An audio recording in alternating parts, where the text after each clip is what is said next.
Kadama TV tuyina ebibuuzo bingi nnyo ebikwatagana ku contracts bakadama bemuze nga mutubuuza ng'ekibuuzo kyasinze ku bakadama kimwagala okumanya mubuuza nti olunaku lwentuuse mu nsi gye ngenda okukolamu bwe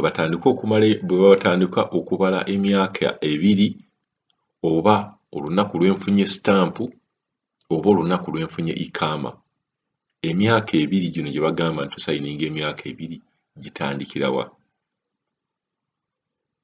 nsayininze contract bampadde ikaama oba olunaku lwentuuse mu nsi gye ngenda okukoleramu emyaka 2 gitandikirawo okubeera nga omuntu agibala omuntu yenna amanyi ekintu ekyo ffe tulina kye tumanyi naye twagala nnyo okusharinga information osobola okulekawo comment yo n'otubuulira gw'olowooza emyaka 2 gitandikira wa kuba bakadama bangi nnyo bwe tufunye nga batubuuza ekibuuzo kye kimu emyaka gyange 2 gitandika ddi batubuulize bakadama bano era n'ekirala nange Mr. Kadama TV nange neebuuza nina ekibuuzo kye mbuuza bwe mba natuuka mu Saudi Arabia ng'ennaku z'omwezi 10 kuba nze nali mmanyi nti ennaku z'omwezi ze tutuukidde mu Saudi Arabia oba nkambe nga 10 era contract yange eggwako ennaku z'omwezi 10 omwezi ogw'omwenda singa mba mbazeeko contract yange eyo ndi waddemba okuteeka ebintu ebikozesebwa wansi ne ngamba bakama bange njagala kudda waka ekintu ekyo kiri kitya olinda bakama abo be bakugamba ne bakuzzaayo ewammwe oba naawe wennyini oba olina okweyogerako Mr. Kadama TV mbadde nsaba kuntangazaamu ku nsonga eyo n'asanyuka nga bamikwano banzizeemu kubanga bannaye ekintu ekyo sikitegeera kuba abamu batugamba nti bw'omalako contract mbu nga tebakutwala mu medical mbw'oba olina okulinda olunaku lwe baakutwalira mu medical ezo ennaku mbu z'oba olina okubala mbu era n'olunaku inkaama we baagifulumiza mbu contract yo weba erina okuggwerako ekintu ekyo bannange kiri kitya tusaba tutangaaza ne munnange wano naye akyebuuza tetukitegeera bulungi tubadde tusaba Mr. Kadama TV otuyambe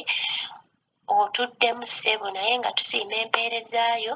weebale nnyo weebalire ddala ssebo tusiima nze buli wembeera mbeera nkuwuliriza era nga neebaza naabo bannaffe abatuteerayo puroguramu abatuteerayo vidiyo abatuddamu nga tubadde n'ebibuuzo byaffe bye tubuuza ne batuddamu naye mukama bawe kye musinga okwagala naye mukama akutuweere ky'osinga okwagala weebale kutubeererawo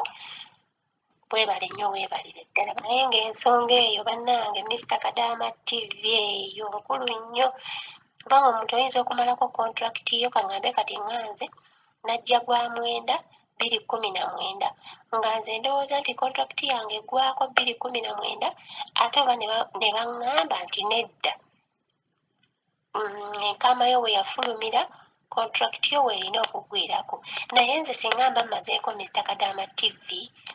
contract yange nga mmalirizza bulungi kaŋŋambe najja mu gwa mwenda ne mmalako mu gw'omwenda mu guno omwaka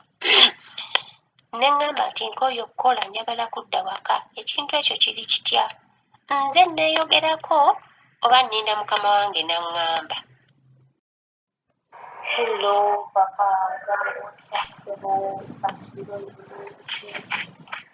amannya bamusinga kikamabuleti nsinzidde mu Saudi Arabia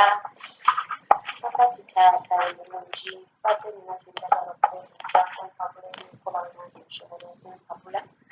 nentegeera ekituufu nayingira mu nnyumba weri nabya kale nayingira mu Saudi Arabia ennaku z'omwezi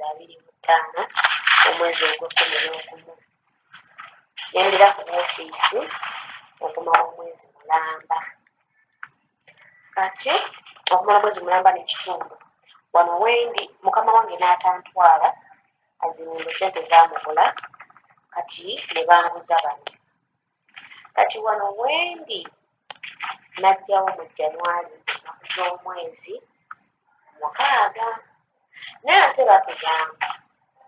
nti tulina kugendera ku contract we wayingira we twatukira ettamaamu ne batukubira mu sitampu mu gundi zaffe awo tutandika okubala ekyo kyembala nti nga 25 we baatuliramu sitampu eddama. Kati nze mbuuza